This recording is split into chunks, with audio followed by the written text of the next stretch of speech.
ว่าตัวมาพันเศร้าเลยนะคุณมาไม่พักอะไรกันประกันเป็นชุดมาพอพันแล้วกันเลย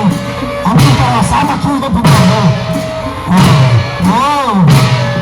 สามัคคีกันเป็นตัวเป็นตัวเป็นตัว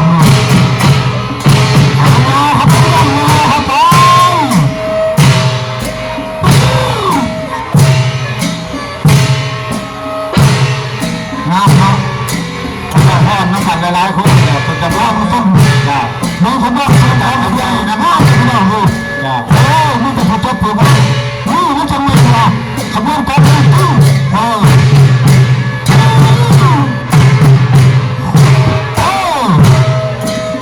สร้างบ้านจะขัดข้าวอะไรพวกนั้นข้าวทอดปลาหัวมันยินเสียงมันดีนะเสียงมันดีไปใส่เสียงมันดีเขาบอกเต้ามันดีนะข้าเลี้ยงพี่น้องเลยมันตามมาตัวพร้อมใส่ตุ่มมาตัวนี้เลย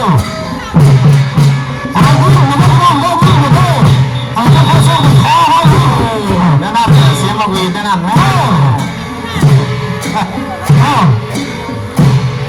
ยับไปมือกองยับไปเอาทั้งหลังมันสองกันก็ไม่เอาบานดูก็ไม่เคยพาฝันหัวมาบานดูปั๊บ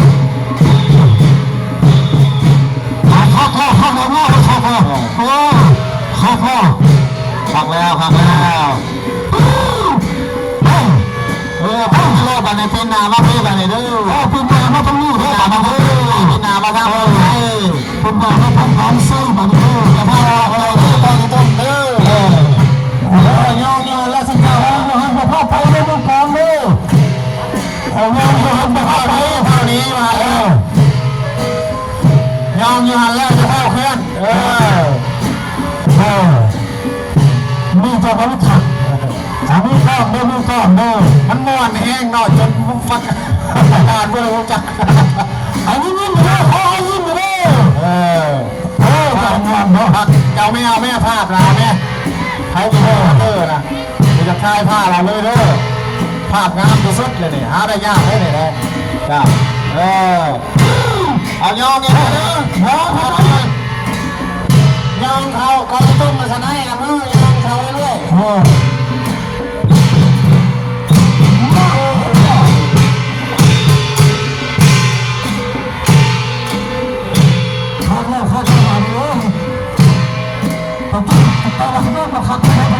เอาหน้าห้องมันจะไม่ขัดแล้วมันคนร้ายเด็กตะเบิ้งได้ไอ้น้อยเนาะ